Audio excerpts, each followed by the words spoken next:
Most bankers aren't ready to help you until after their third cup of coffee. But with Central National Bank's after-hours service, you don't have to wait for the bank lobby to open to get help. You can contact us from 6 to 8:30 in the morning or from 5 to 10 in the evening, and we'll connect you to a real, live, local person who can answer questions and fix problems 7 days a week. Bank different. Bank Central. Central National Bank. Member FDIC. This is a Rogue Media Network podcast. Ride hard and I'll make it by dawn. Cross the Brazos and Waco. I'm safe when I reach San Antonio. He glanced back over his shoulder. All right, welcome back to the Waco History podcast. We have an esteemed guest with us today, right, Rick? Oh, I thought you were going to say I was the esteemed guest. No, that. Oh. The listeners are used to your voice. Yeah, Judge Matt Johnson. It's Justice Matt Johnson. Well, it's whatever he tells you to call him. But yeah, Matt Johnson's here with us today, and he wrote an excellent book on the history of McLennan County Courthouse, the current one we have in its construction. So we're going to talk about that a little bit. But before we do, Matt, I would love to hear a little bit about your history and how you were constructed. Well, I was born and raised here in Waco, attended Waco Public Schools, and graduated from Ridgefield High School, then attended Baylor University, and then law school at Oklahoma City University. When I graduated from law school, I actually was a briefing attorney at the 10th Court of Appeals where I work now, and I did about a year and a half stint there. Then I was in private practice, but public service called, and I went to the DA's office, and I was a felony prosecutor for 4 years before leaving. Then I was appointed by the county commissioners to serve a term as a justice of the peace. And after that, Judge George Allen announced his retirement, and I decided to run for his seat, and so fortunately was prevailed in the election and served there for 14 years, and then I've been at the Court of Appeals now for about 3.5 years as a justice, and then I'll start a term as Chief Justice on January 1st of 2025. Oh, Great. Fantastic. Yeah. Now, for a minute there, I was going to say you were having a hard time holding a job, but the last few years have been good to you. It sounds like it's been pretty steady work. It's so been it's steady, good. very steady. Yeah. But you are not the first Judge Johnson in the family. I'm not. Yeah. My dad was a district, well, actually, Dad was a justice of the peace, county court at law judge, and then a district judge for many, many years. Yeah. So I'm imagining a young Matt Johnson running around McLennan County Courthouse. Your history with that building goes way back. I mean, I can still remember the day my dad was sworn into the district court, and I was outside in the rotunda area, and some woman walked by and thought I was about to fall over the rotunda and yanked me by the arm so hard I never leaned over the rotunda again. Yeah. So long service, of course, as a judge and now as a justice and soon to becoming as a Chief Justice. But the building he spent a lot of his career in now is the McLennan County Courthouse. And Judge Johnson is also a historian. And so I know him from those circles. And those two interests kind of collided, this personal and professional relationship to this iconic structure here in the county. And your career kind of collided in your interest in history. So let's get the name of the book out there. I know it's Plan Number 9. I almost said Design Number 9. Plan Number 9, the construction of the 1902 McLennan County Courthouse. Talk a little bit about kind of the genesis of this project and just the idea to do it before we get into the content of it. Well, growing up, I was down at the courthouse, fairly regularly to see Dad. And I'd always been curious about what caused that courthouse to be built, in the location it was and the style of architecture, because there's really not another structure like it around here. Mm-hmm. When it was built, it was just a Taj Mahal in town, and there was no other building that was, had a dome on top, had marble interior floors, all of the beautiful stonework on it, just nothing compared to it, nothing at all. Alico building wasn't in downtown. I mean, so it was the center of the downtown area, besides the city hall, which was on the city square. Mm-hmm. So I'm imagining a young Matt running and like you mentioned, almost diving off the rotunda. What other shenanigans did you get into as a youngster? Gosh. I'm just Spill curious. the beans. Yeah, no, I mean, because it's funny. I mean, having been someone who's crawled through a lot of old buildings from a professional standpoint, man, it's when you open those doors you're not supposed to open. You see things that you're like, oh wow, that's how it got built, or this is how that works, or whatever. The normal public wouldn't do that. I'm just thinking as the youngster may have gained curiosity by things he saw that other people didn't. Well, there weren't a lot of shenanigans that I pulled because my dad was a real tough father. he didn't put up with much of that. Yeah. But he did give me the keys, and so I could go study there. It was a nice, quiet place to study. I could go to his courtroom and sit in his office and didn't get distracted. And then when I was in high school, I was a photography major, and I went down and took photos of the courthouse and had access to all kinds of areas that the general public didn't have access to, balconies and Right. Things like that. So it was that's been my access that not everybody gets to see. Yeah. Super cool. Okay, so how long did you work on putting this book together? I got to imagine that it was years of little bits and pieces coming together and finally deciding to make it a book. It was. I started back when I first got elected as a district judge, and I was in the 54th for 14 years, and so I first put together a project that really amounted to a PowerPoint or a slideshow type deal. Mm-hmm. I gave the speech and showed the slideshow a few times, but once you did that, it was gone. There was nothing tangible left, and people may have enjoyed it while they saw it, but made me want to write the book. But I really worked on it. The research for it probably took me, 6-8 years. But I did it in my spare time, and back then I had 2 young kids, and we were raising them, so we were busy with that. Yeah. But Because not all the research was here. I mean, it looks like you had to pull stuff from other archives and.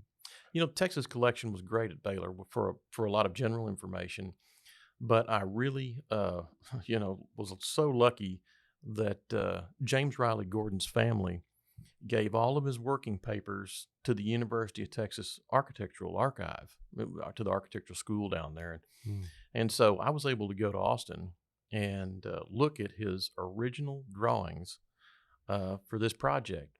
There's still some over at the county, but they've been opened and closed and rolled out and, rolled back up for 100 years now, or 120 years now, and they're not in very good shape. But James Riley Gordon's documents and drawings had been put in a file, and he died in 1937, but his daughters lived in his residence until the 80s, and they're the ones who gave all the documents to the University of Texas. And so that was an absolute gold mine as far as finding information about the courthouse. And some of the images in the book have not ever been widely viewed here. Some of them are for the first time. People are getting to see those. Wow. Great. Yeah, let's and you said, I think I heard you say it took about a year once you wanted to sit down and kind of put the book together. I had to. I mean, I had a script that I used for my PowerPoint or documentary, whatever you want to call it, and so I had to take that script and convert it to a book format and change the writing style, and that took about a year and a half, and then the publication process. I mean, I self-published this. And so that process took a while. I had to use a different computer program for book, formatting and stuff like that. So he's not only a judge, he's a publisher and a writer. Now he is, yeah. Yeah, and he's got the movie rights, if anybody's listening. Yeah.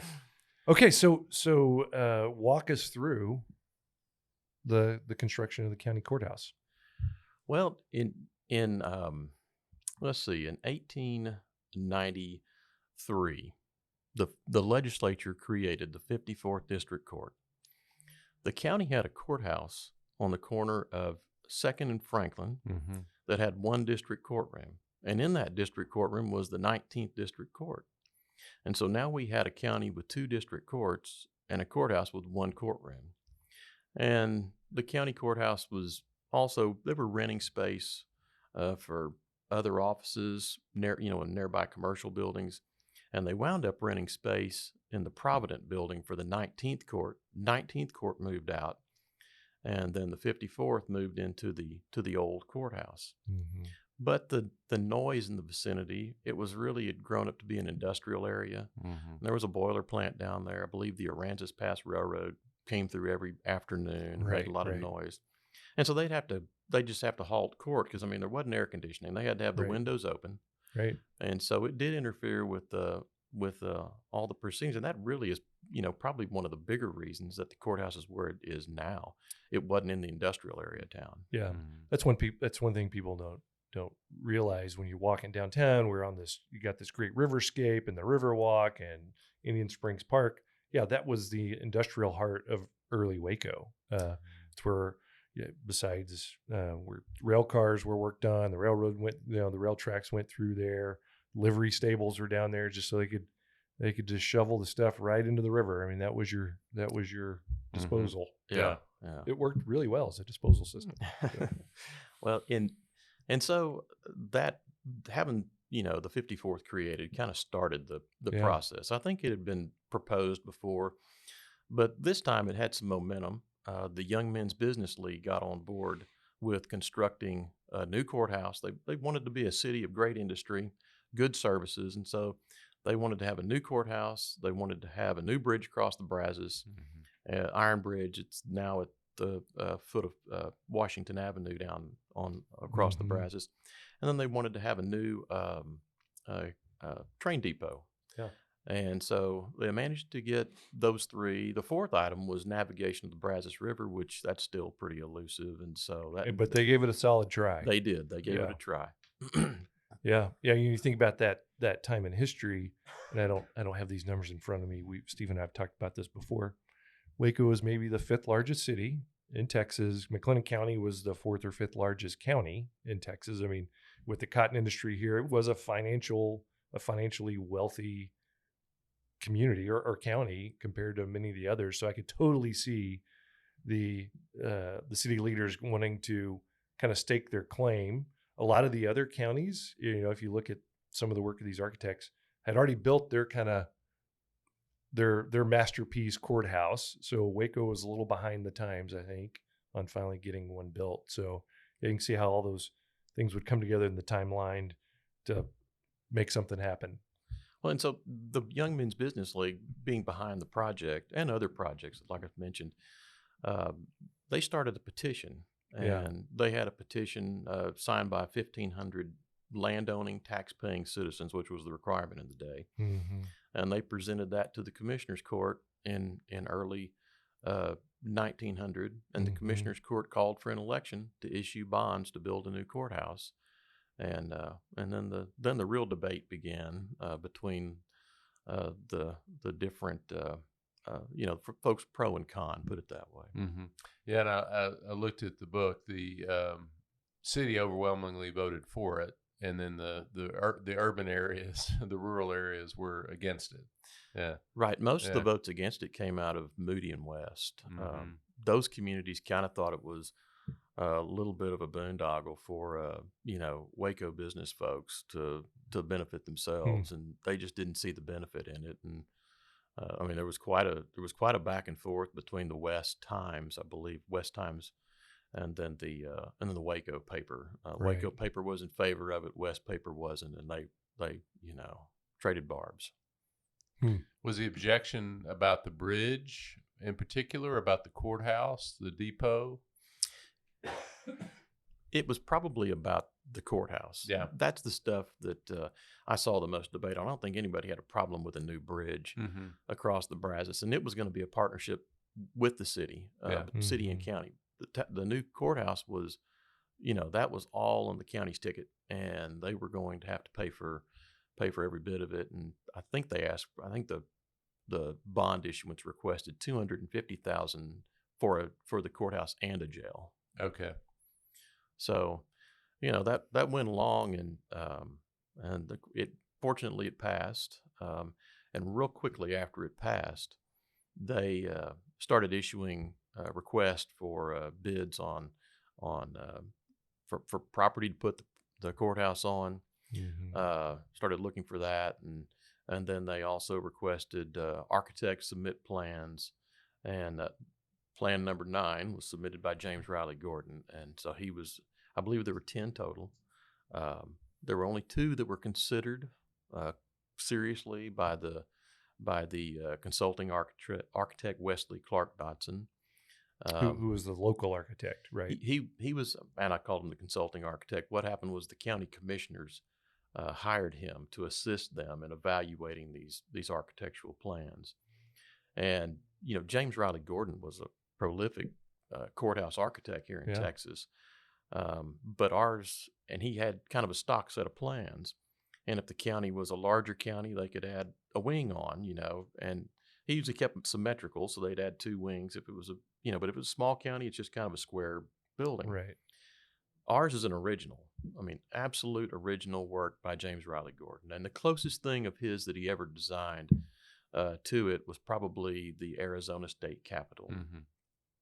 And anyway. Yeah. And we I'm sure you could say a few things about Gordon's career. It seems like if you look at the courthouses he did in Texas, this is one of the last that he did here.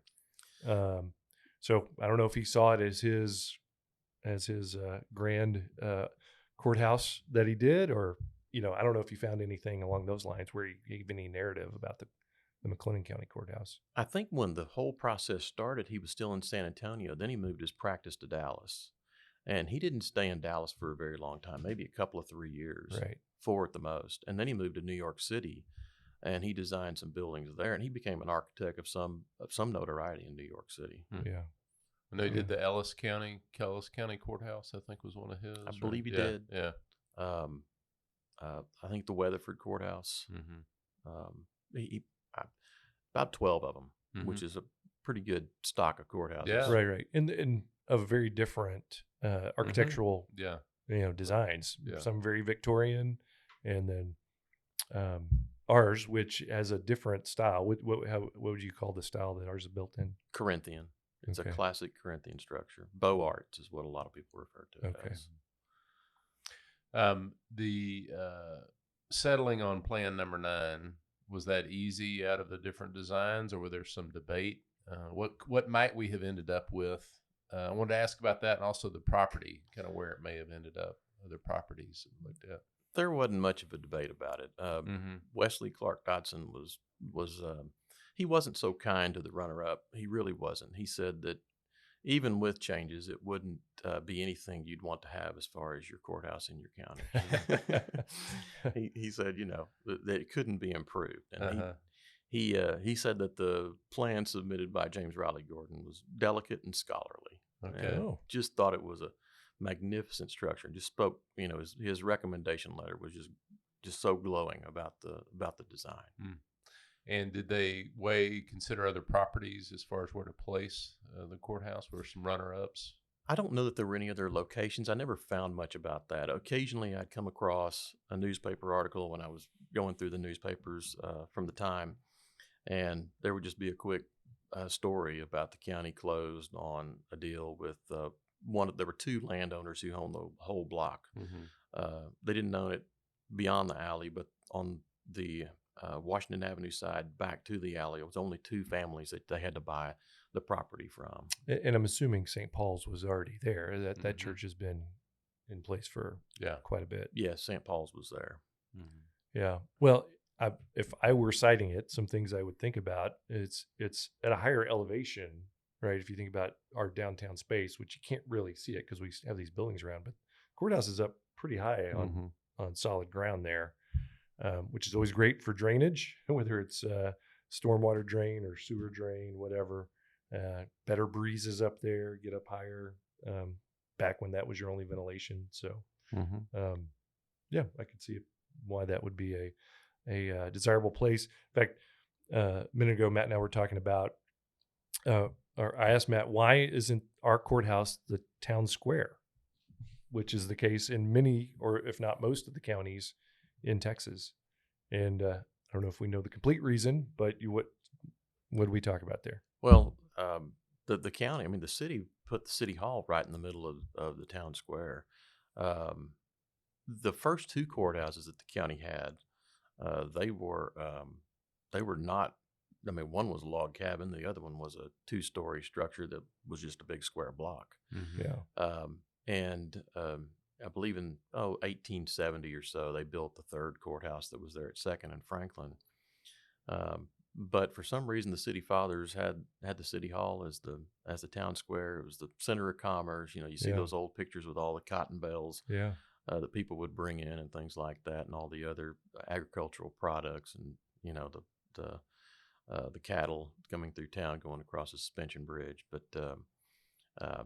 there's a good story there left to history somewhere on on how that decision got made, because it is they never surrendered the land. They grabbed it and didn't surrender it.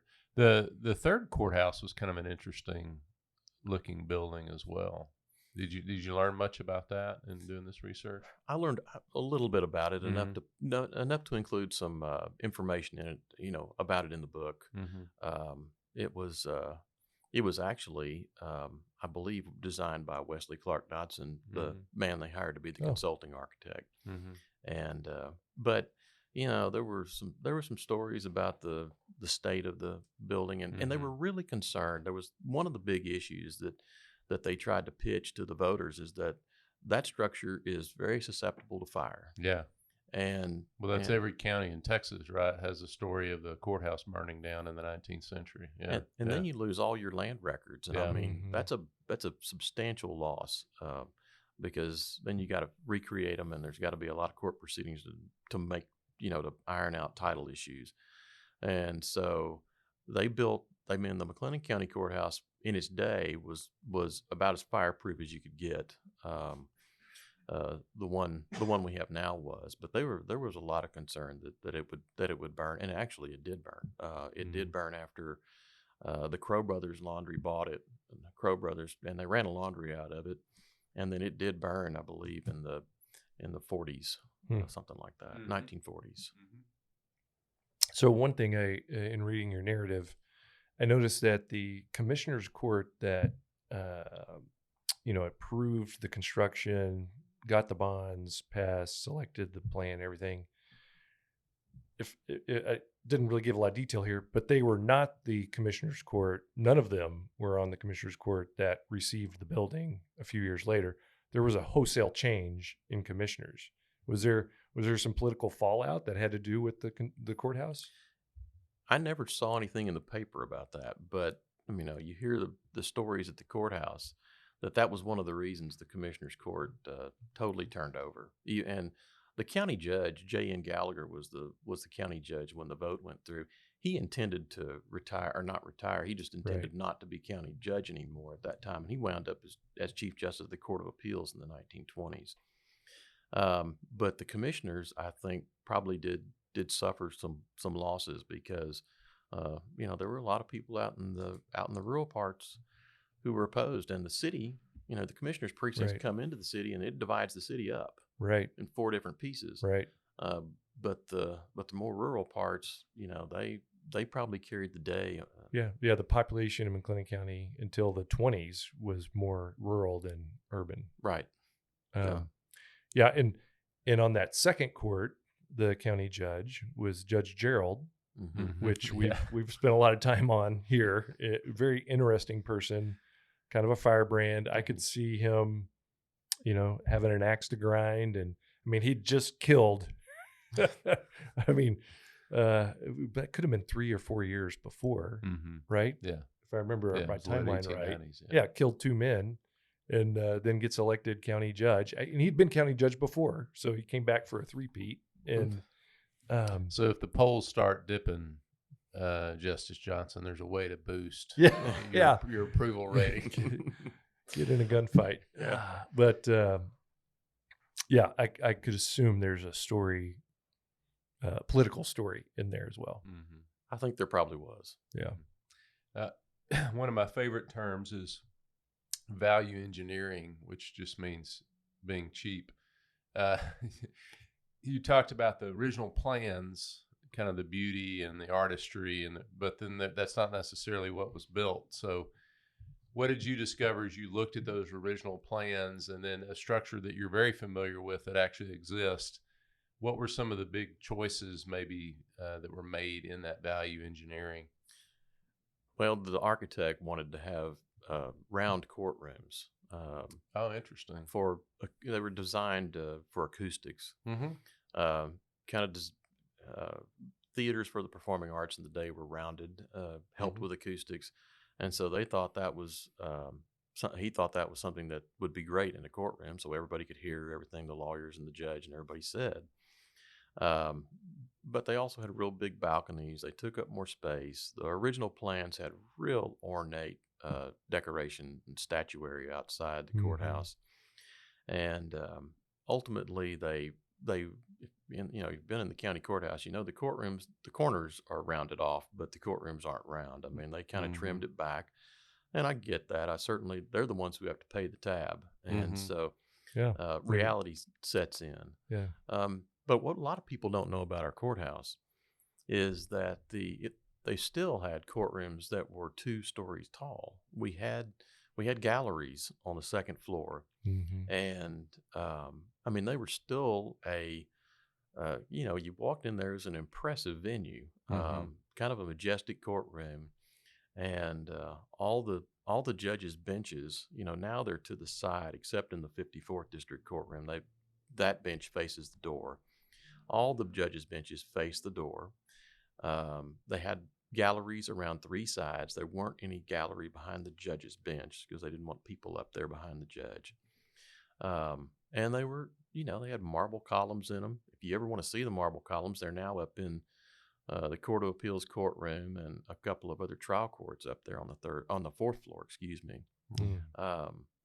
And I mean, they had different, I think they had different paint colors. They have the caps on the marble columns are different orders of architecture. One's Corinthian, one's composite, and one's Ionic. And you can go, I'd been courthouse forever until I read that in the plans and in the information from James Riley Gordon. I went and I looked and I go, by golly, these columns do have different caps. I mean, they did have different designs. So anyway, that, it was still a neat place. And the fact that those galleries have been floored over and turned into other spaces is regretful to me, because I think those grand courtrooms would be wonderful one day if we could renovate them and bring them back. Well, I've seen the photos from the Harry L. Washburn trials, those images where that's before it's floored, and you really just get a sense of what that space would have been like originally. Right. Those are, and even the Texas Historical Commission is so glad that those photos were taken. I mean, Judge Bartlett was the judge at the time, and he was the one who let them take photos during the trial and televise the trial. Right. But those photos are historically priceless because they detail a lot of information that has been covered up, torn down, and if you ever did a restoration, they'd probably be the things to follow. I think you also point out there was going to be a fountain in the rotunda. That was one. Well, Rick was talking about earlier about ventilation. Yeah. That was another big deal to James Riley Gordon, was having good ventilation, and he sold it as that the air would come up through the rotunda, and you could open those glass windows on the rotunda and let all the hot air out, and in the bottom there would be this fountain, this cooling fountain. And it would, that water would cool off the air, and it'd go up through the rotunda, and all the windows, will actually fully open. I mean, they're full casement windows, and that was one other design, strong point as far as ventilation goes. And he's not totally incorrect. I mean, at the time, that was the technology. Now, it's not going to get you to 72 degrees. But it's a giant swamp cooler kind of approach. But I see where he's going with that thought. I almost took offense at you a minute ago, Stephen. which is not uncommon. That's good. Then it's been a successful podcast. The value engineering is a very valuable part of the construction process. It doesn't always mean things are going to be cheaper. Sometimes it's a better way to do it. It at usually a lower means cost. worse. Well, it usually means the architect has designed a little over designed what they did, and you have to pull things into the budget understand. that's allowable. Okay. As a former construction professional, I've got to defend my industry. Well, to your credit, they come in under budget, right, for the project. Well, they came in over budget a little bit. I thought you said it was like 250,000 were approved, but it was 210 or something like that. It was 210 without furniture. Oh, okay. And also they still had to build a jail. I see. Yeah, that's without the jail. And actually the contract price, the exact contract price I think was 193, something like that, and it came in at 210. Okay. So it did go over, but all the information I've got, no one was upset with that dollar value. They praised Tom Lovell, the contractor who built the courthouse. He was out of Denton, and his crew, they just talked about how well they worked. And I think the county judge or maybe the county attorney said he didn't think there was any finer construction on a courthouse in the state of Texas, and thought that we got every dollar's worth that we spent out of the construction. Mm-hmm. Well, since we're on construction, I like to throw out a few observations. You've got a great photo, and I looked to try to find more photos of the construction. They're probably out there somewhere. But it is amazing. We don't build buildings like this anymore, right? This building is mainly block construction, like literal solid stone blocks that have been cut and are set on top of each other. There's no as far as I know, I mean, it's not like there's rebar in there. There's nothing connecting them. It's the weight of the stone is holding everything together. And they're not using mortar to try to keep everything level as they go up. So those stonemasons are getting this stuff. I mean, their ability to do what they did is a lost art, really, in our world today. You can tell from the picture too, there was some steel infrastructure. So instead of using wood, they wisely used steel for some of the interior superstructure. And then just that block construction. Some of the rock was granite, that first layer. Like when you drive by it, you'll see that pink layer on the bottom. And where's that come that's from? from Burnett County. It's the same. It's the same pink granite that was used to build the state capitol. Same source of that. Next, Tom Lovell, the contractor who built this, was actually a stonecutter on the Texas State Capitol. He helped in the construction of that. And the contract to build the courthouse required that they use local labor, with the exception of some specialized skilled folks. And we always thank our city and community leaders when they make those choices. That's very good. Yes. Right. But I think the stonecutters were probably some of Tom Lovell's folks from out of town. I mean, sure, it's a highly specialized skill. In McLennan County in the day, there wasn't a lot of stone cutting going on around here. Yeah. A couple other observations. Not a whole lot of safety equipment on the job. We definitely live in a much safer world in the construction world. And I bet if we were able to zoom in on a lot of those stone cutters, a lot of them were probably missing fingers. Probably a lot of them go by stubby or whatever. It was a different world. They've got some pretty rudimentary cranes setting things, whereas today, something like skid steers or bobcats, different kinds of equipment that's so ubiquitous now for lifting heavy loads. I mean, that was people and some pretty rudimentary machines lifting these multi-ton blocks of rock and setting them. And anyway, pretty amazing to think about. But then going back to some of the things we talked about, fireproof and making a statement. I mean, these were the things that you did to do that. Yeah, and the plaster walls. That was one thing that they didn't want wood exposed. One interesting thing about the wood trim on the courthouse, there's some around all the doors and the windows and things like that. The first floor was actually not called the first floor; it's called the subfloor when it was built, and it was finished out with pine as far as the trim work went. The top 3 floors were finished with white oak because they were actually supposed to be the nice floors of the courthouse. Mm-hmm. And that's another thing you'll notice the next time you're in there. You'll notice that downstairs, when you walk in, that basement level. I mean, there wasn't that terrazzo floor down there with the map of McLennan County on it. It was just a concrete floor. It was not, it wasn't taken care of over the years. There weren't offices down there. I think it was Judge Ray Mormino when he was county judge. He's the one who said we need to fix it up and start using the space down there. So when did the front entrance to the courthouse flip? When did it become underneath the staircase instead of up the staircase and into that first floor? Well, I mean, it's always been available, but it became the primary entrance when we had to do the courthouse security. When I was growing up, every door to the courthouse was unlocked during the day, and you could walk up the front stairs, the side stairs, right. Come in the back door without any access keys or anything like that. But I think when they had to secure the courthouse, that they had to figure out where to put the magnetometer and the screening stuff and, the thing to screen bags and all that. And they just had to have the space to do it. And so that's why they used that first floor, the ground floor. Yeah. Which is, not necessarily as impressive as going up that flight of stairs and into that first floor. Yeah. So, yeah. Anyway. Okay. Anything else about the construction that stood out or you want to bring out of the book? Well, I think that people need to occasionally go to the courthouse and look at it, not just walk past the things getting to the office you're going to. Right. I think you need to stop and appreciate it.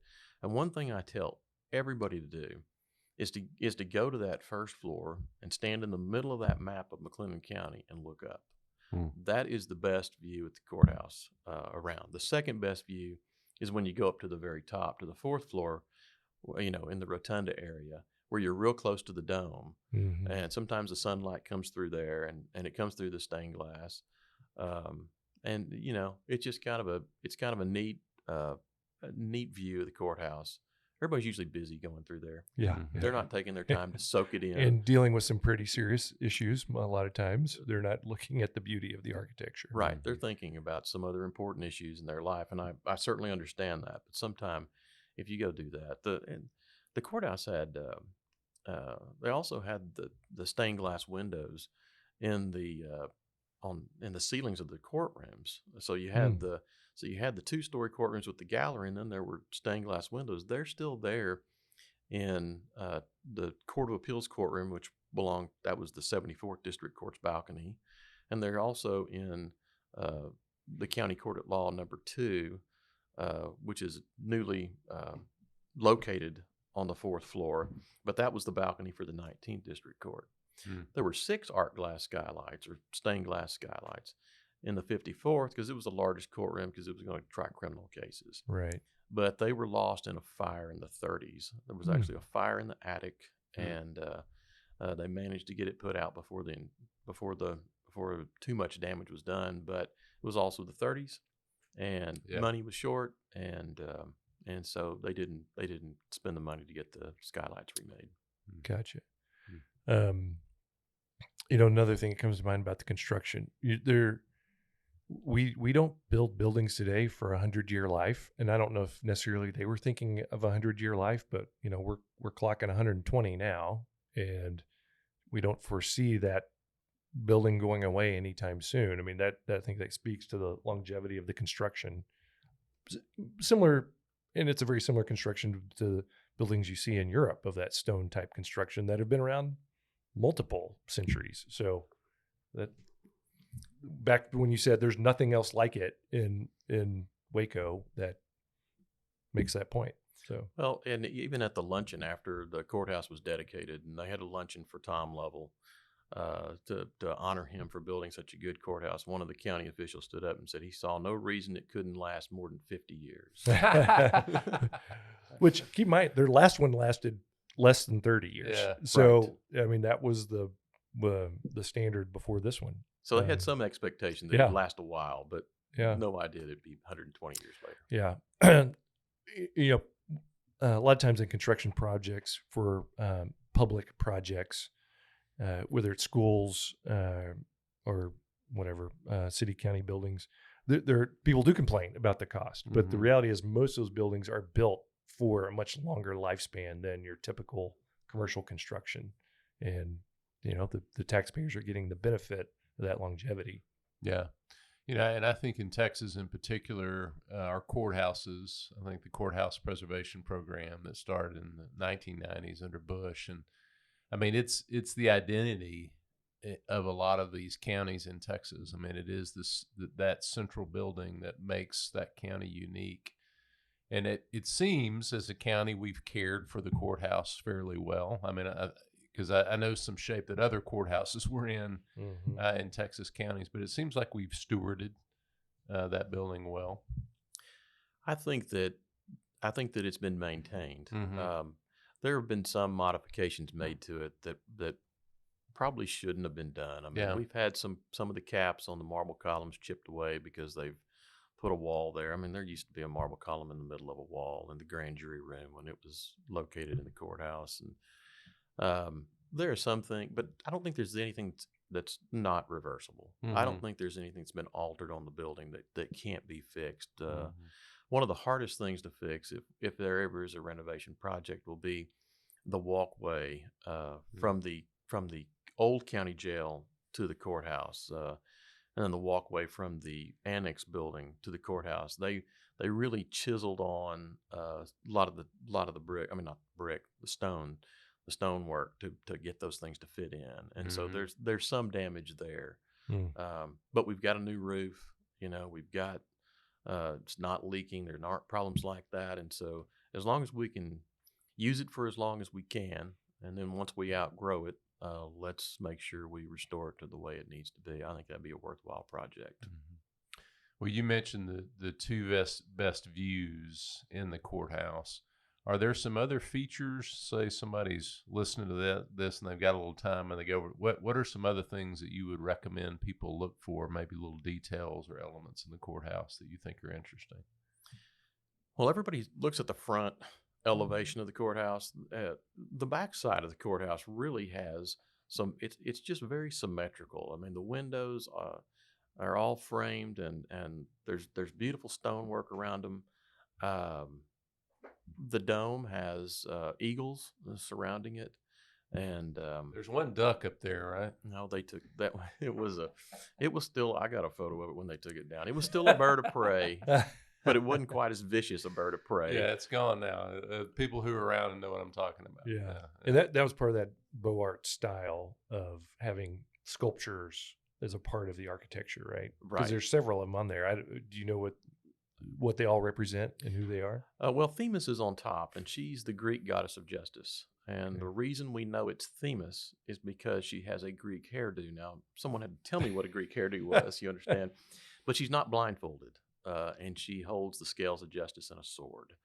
And it's just kind of the divine, not divine right, but it's really just the natural order of justice and law and fairness is what she stands for.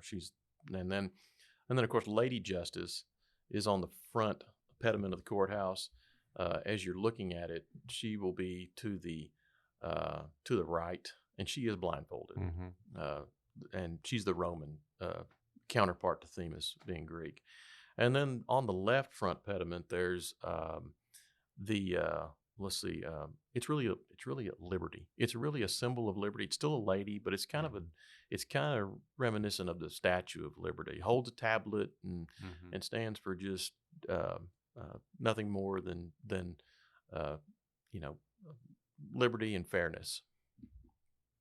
Now, the original Themis, I know Themis was a problem for a while. So where's the original Themis?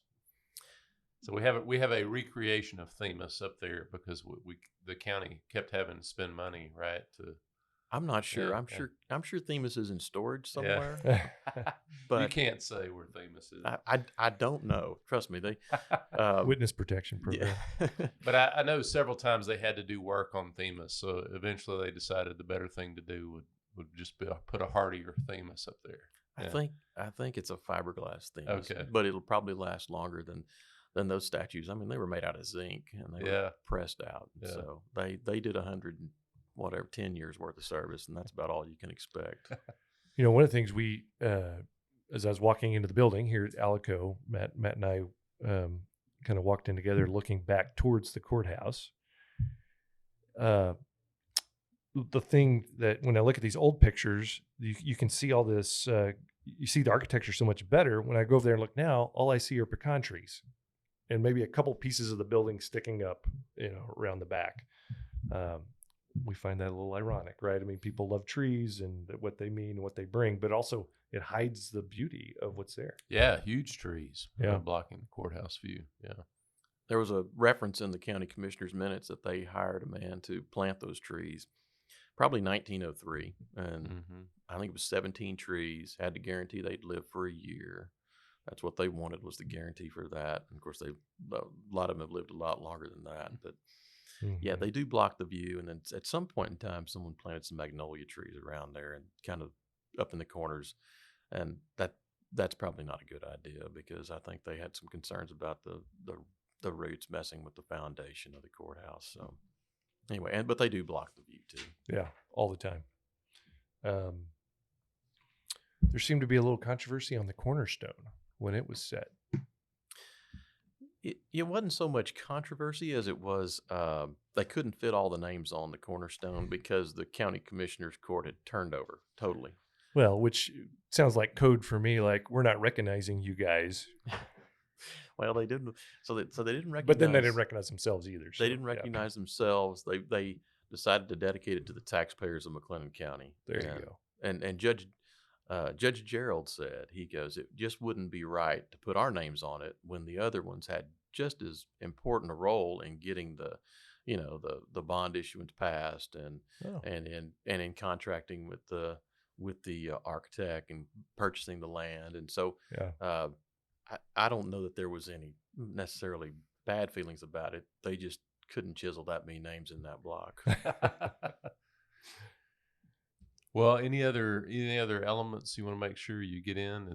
How did they find the book? I mean, how do they get a copy of the book? Well, Fabled Bookstore's been carrying it, and so they're available there. The only thing I would add about the courthouse is when you do go over there, if you ever go in and look at it, there is one of those old zinc eagles is inside the courthouse. Yeah, that's right, on the first floor, and you get an idea how big they are because you see them up on the building and they just don't they're so far away that you don't realize how big they are. But there's one of the originals is in there, and the recreations were tracked real closely to the originals.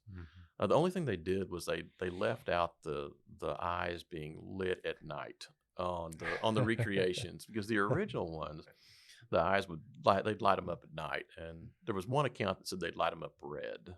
So that might have been might have something to do with that fire. Well, I think that's a crime deterrent. I mean that's another way to tell potential wrongdoers. It probably kept the grackles away too. It may have. Yeah. We'll try whatever we can. Yeah. Well, Justin Johnson, I want to appreciate you doing the book, because as you're right, I mean, you can do a presentation. You can go to every lunch club in town, but then, you can't hold it. And so I appreciate you taking the time to do the book and getting it out there. And we'd recommend folks grab it. Rick, any other questions? No, thank you so much for doing this, taking the time to do it, putting it together, kind of sharing your wisdom on doing it. There's probably a lot of people in Waco who've always wanted to write their little history about something. So hopefully that you're an inspiration for them to get it done and self-publish if they even need to. But yeah, it's great that you captured this. Thanks for coming and talking to us today. You bet. Thank y'all for having me here. Sure enjoyed it. Thank you. Brazos and Waco, ride hard and I'll make it by dawn. Thanks for listening to the Waco History Podcast. Like what you heard? Subscribe, rate, and review our show on iTunes so we can reach more listeners. You can find show notes and info on every episode at wacohistorypodcast.com, and more info on Waco's past at wacohistory.org. Our theme music, used with permission, is Cross the Brazos at Waco, performed by the late Billy Walker. For more info on Billy's music, go to billywalker.com. Thanks for listening. We'll see you next time. reach San Antonio.